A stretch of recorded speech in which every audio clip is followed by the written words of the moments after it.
Le monde entier a célébré le 3 mai dernier la Journée internationale de la liberté de la presse, une journée instaurée par l'Assemblée générale des Nations unies en 1993, suivant la recommandation adoptée lors de la 26e session de la Conférence nationale de l'UNESCO en 1991. Le thème de cette année est « Le journaliste face à la crise environnementale ». Dans le cadre de cette journée, quelques citoyens de la ville de Parakou se prononcent. La presse, moi je considère que c'est une arme dont l'utilisation requiert beaucoup de choses.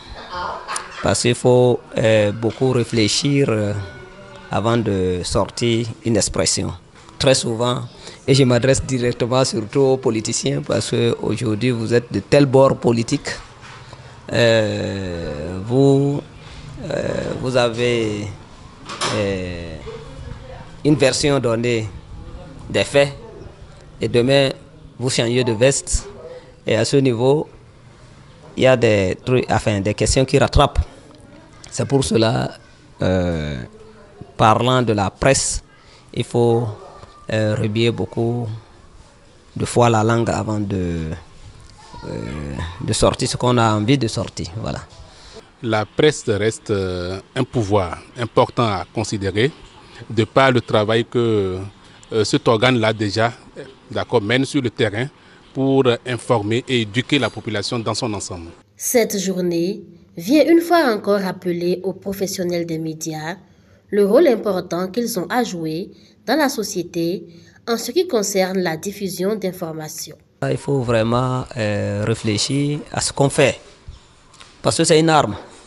La presse est une arme, une autre arme redoutable même parce qu'aujourd'hui, on peut formenter, surtout avec l'évolution de la technologie, on peut formenter pour dire, bon voilà, il y a un montage, pour dire il y a quelque chose qui s'est passé ici, alors tout de suite, ça peut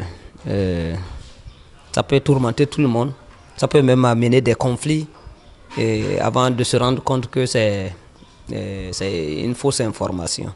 Aucune œuvre sur terre n'est parfaite.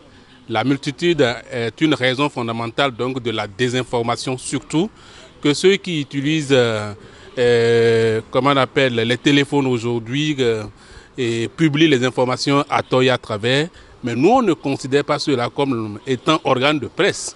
On connaît ceux-là qui sont habilités et nous demandons donc aux autorités compétentes qui sont chargées donc de réguler, de faire en sorte que l'information soit véritablement relayée par ceux qui sont concernés, par ceux qui savent traiter l'information pour que la vérité puisse circuler de par notre pays.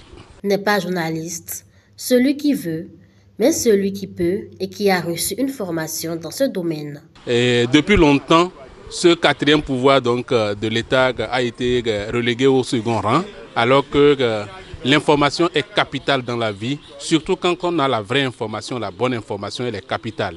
Aujourd'hui, les médias, c'est un secteur où on doit encourager donc, les jeunes d'aller véritablement apprendre le métier, savoir le faire, s'approprier les techniques et faire en sorte qu'ils connaissent les avantages et les inconvénients de la publication d'une ou d'une mauvaise information. Donc c'est important qu'on aille faire former donc, nos jeunes frères, qu'on aille faire former ceux-là qui s'intéressent aux médias pour qu'ils sachent que c'est un métier à part entière et qu'ils doivent pouvoir s'y connaître pour que le travail soit très bien fait. Au lieu d'être là dans leur chambre pour relayer des informations qui ne sont pas de bonnes informations, juste parce qu'ils ont à leur disposition un téléphone. Tout ce qu'il faut faire, il faut faire aussi dans la vérité. Ceux-là qui n'ont pas cette formation et qui improvisent ou bien qui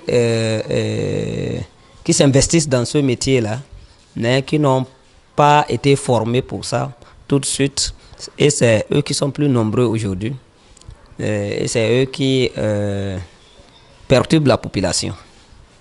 Parce qu'il n'y a aucune déontologie, aucune formation. Quand vous vous lancez c'est la catastrophe. Si les enfants décident d'être journalistes, il vaut mieux qu'ils aillent à l'école du journalisme. Souvent, il y a certains journalistes, que ce soit en langue, que ce soit audiovisuel, que ce soit télévisé, tout ça. Quand ils prennent la parole, on sent que c'est un professionnel qui parle.